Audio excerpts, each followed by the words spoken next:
the time has come, the walrus said. Ah, the forest. Here we have Barrel Shield Bust Up. Ah, we are in Canada, it's appropriate, and there's a forest. I do really like the music here, though. It's kind of fittingly mysterious, and... Oh, right, I forgot about these guys. These guys are just throwing rocks at us as we're climbing the ropes, and we gotta watch out for them. Okay, so you gotta be very careful going up those ropes. They do come out of nowhere. We can't really rush our way through this kind of stage. We gotta take our time, keep an eye on these enemies. There's not really any concern about lives or game overs or anything of that sort. I mean, gaming has kind of moved on from that at this point. Heck, so many games would still have lives, even past this game. But I feel like it's such an outdated concept even by this point. It was honestly an NES era kind of thing. Because even with SNES, we have save systems. Sega Genesis has games with save systems. The last games I can think of where lives are really necessary are like Castlevania, I guess. I guess it's just kind of suiting for that sort of game. Ooh, look at that, we found a little secret over here with the bonus. Oh god. This doesn't sound good. I don't like that at all, especially with kitties and Kitty's big hitbox. It sounded like I was saying kitty, like Kitty Pride, but I was definitely saying Kid E with 2 Ds. Oh, I forgot about these guys. These little guys help jump us up. And man, have I been doing a good job at finding the Kong letters or what? It's too bad those aren't really a collectible at this point in the series. Oh god, that was close. Alright, so it seems like we found another secret here. Was that just for a DK barrel? It looks like that was just for a DK barrel, because we're going this way either way. I mean, it's the end of the stage. Riverside Race. I forgot about this level entirely, but we're trying to just rush through. In complete contrast to trying to take our time with those monkeys throwing stuff at us, we need to swim as fast as we can. I think this is a very unique theme, though. Very green with some bits of water at the bottom. I mean, most Donkey Kong Country bits with water have been either, like, fully underwater, like the sunken ship, or, like, aquatic ambient sort of stuff. So having one that's kind of half and half is a neat gimmick. Especially one that's more speed-focused, where our main goal is trying to get through as fast as we can. Although... let's look at that live while we can. Something about the extra life balloon with the beret is a little odd looking to me, gotta be honest. Ah. Oh, there might be something up there if we can somehow get up there. Like I said, I've never 100% complete this game, I just really haven't been motivated to, but I suppose it isn't very different from 100% completing any other Donkey Kong Country game. Just a matter of finding those few really obscure bonus games, you know? And it looks like we have to break a certain time to maybe earn something? I don't know. There's definitely some kind of gimmick with the time there. Maybe it's like Crash Bandicoot, but... oh wow, I just realized Crash Bandicoot was probably released by the time this game was. On one hand, it seemed bizarre, like, oh, we could be playing a 3D platformer, but we're playing this, but at the same time, the progression and the structure of platformers are typically the same. In fact, there are a lot of level gimmicks that you can align with Donkey Kong Country and the Crash Bandicoot series. I'd say Crash Bandicoot is more like Donkey Kong Country than it is like any other 3D platformer like Collectathon, like Banjo or Mario. We haven't even gotten to the Collectathons in the series yet, but yeah, we have level gimmicks like this where we gotta kill all the rats in the wheels to stop the power. You can see it's kind of lowering it bit by bit. And there we go, open up that door. Now we've got a similar situation, only we're gonna have to utilize the same barrel a few times, it looks like. Oh god, that guy was just suddenly above me. One thing I will say this game kind of suffers from is that once you get the gimmick, there's not a lot to it. Like, okay, the gimmick with this level is killing all the rats. I guess let's do that then. There's not a lot else to talk about beyond that. Whereas I feel like in Donkey Kong Country 2, the gimmicks just kept piling on and becoming more and more interesting. Like, you go from flying around on the balloon over the lava to, oh, now we're jumping from balloon to balloon, this is different. Or now we're on the balloon with Rambi so we can burst through the bees, this is different, you know? In a way, how you collect the DK coins, you know, the same kind of method over and over again, is a reflection of the game itself and its structure. It's kind of fun, and they can change it up in a couple of ways, but for the most part, you're just doing the same thing, and it doesn't feel all that special compared to the last entry. Oh dear. Oh dear. I definitely forgot one. Oh, you know, I completely forgot about this animal buddy. This is a little bird that follows us directly above us. I don't even remember their name. But because they follow us directly above us, we want to avoid them getting hit by obstacles that would be directly above us, and I completely failed at that. Man, that was a weird, bizarre end to the level, but there we go. We could go down there and do the bonus game again, but there's not really any need to. We have a level here, Spring and Spiders. I believe this brings back a familiar animal buddy. Or no, it's referring to these spiders. It could, though. It could bring back a familiar animal buddy from the second game. Particular spider is a friend of mine. We had these spider guys in the previous level. I mean, they look angry, but they don't seem to be any obstacle to us. In fact, they're quite helpful.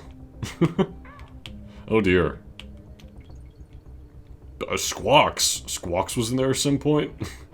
I've missed out on the animal buddies in a couple stages now. Got a checkpoint. Oh, it's a good thing we did. I just jumped into that bee like an idiot.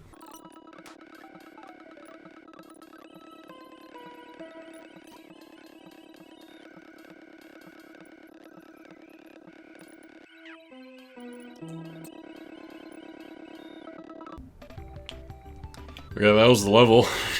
I think I'm just gonna fast forward through all of it because, yeah, it is just you jumping on spiders the whole time. Not a lot to it. Here we have Brash's cabin. We have another bear person here. Hey, it's the banana brain kitty. What do you think you're doing coming into Brash's whatever? See that Riverbank Race? I ran that in 1 minute 15 seconds. You couldn't do it in double the time. Hey, kitty, you stopped for a picnic on the riverbank or did you just get lost? I mean, we were only off by like 10 seconds. Okay, so that's what the time is about. If we can manage to beat his time on Riverbank Race, you know what, let's give it a shot. The levels themselves aren't interesting enough to really garner much attention or commentary, so hey, it's something to do. Let's just try to beat that guy's time on this race here. You can even see it in the bottom corner at the start of the stage when we get a checkpoint, I believe. There's probably some upper path that's like better or more ideal or something. But then again, wouldn't it take a bit of effort to go that way in the first place? Oh, we're beating his time. He made it to checkpoint 35 seconds. We made it in 33. Oh, whoops. Oh, the time is still going when Kitty gets hurt or anything.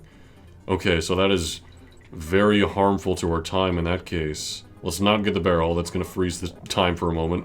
1 minute. 1, 2, 3, 4, 5, 6. Go, Dixie. 8, 9. Haha! New record. Let's go. Alright, 1 minute 10 seconds and 33 milliseconds. Hey Brash, guess what? We destroyed your record.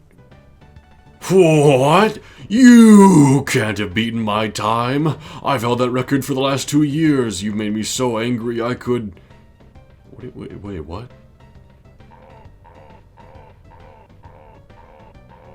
What's happening?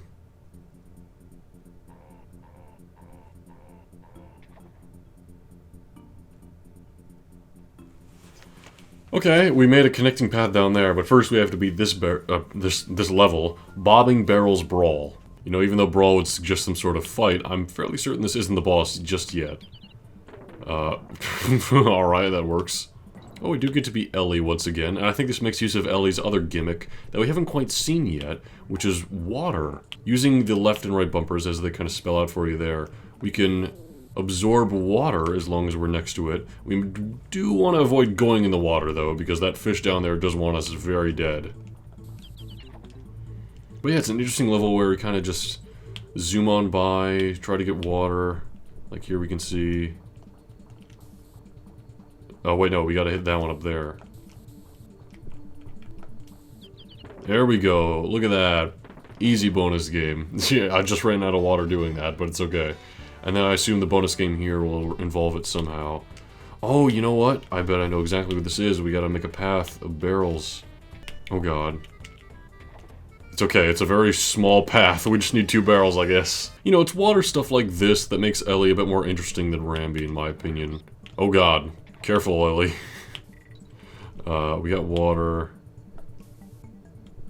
Oh, that's right. We can suck that in. There we go. I'd say in that way, Ellie's a bit more versatile than Rambi ever was. You know, all Rambi ever did in the second game was charge through some walls. Which is fine. Rambi never needed to do much more than that in any of the games, I think. Let's look at the DK coin here. There we are. And I like how those birds drop barrels down. Those birds who are, like, super thick, they have an item inside them, whether it's a TNT barrel or... Oh. I bet we have to, like, backtrack as the Kong so we can actually go underwater there. Got all Kong letters again. Oh, watch out, watch out. Oh, didn't make it under there. Okay.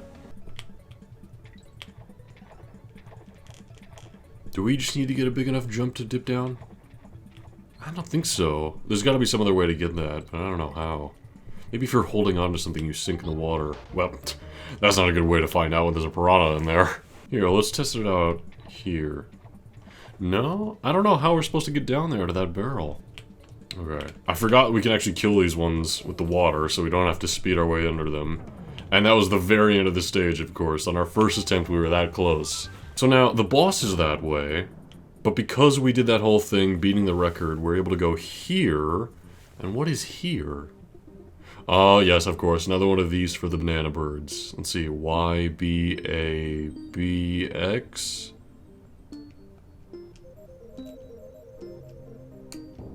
Easy enough. And there we go. They use the same sprite as the bonus game for Dixie. Oh, they use the same sprite as the bonus game for Dixie and Kitty with their little celebration there. And there are a couple other instances where they use that sprite. We'll see it as we go. But anyway, this is Arax something. It's a spider boss. That's the deal here. Their only weakness is this barrel, which makes Dixie the absolutely ideal one for this fight, because Dixie holds the barrel directly above her, and his main hitbox is his head there. Some bouncy projectiles. I have to say, this is a bizarre boss. I don't like the fuzziness of this spider guy. It's kind of gross. But I guess that's kind of the point. And it's appropriate this guy is the boss here, considering we had the spider bouncing quote-unquote enemies earlier in one of the previous levels here. Make sure we don't have this barrel hit by any of these projectiles. Oh, we got hit by him anyway. Whoops. Okay, watch out for all these. Ooh, look at that. It just stayed right under in that corner. I think that's the end of the fight. It sure is. And for beating him, we got his band-aid.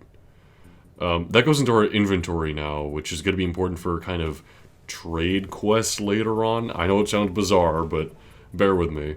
And at the end of this, we reach Blunder's booth. I've been watching your progress for a while, Kongs. The name's Blunder, but you can call me Mr. Blunder. Wow. So, you think you're going to find everything in the game, eh? You don't even know there's a lost world, do you? I mean, I imagine there is. Oops, I think I just let the cat out of the bag. You sure did, Blunder.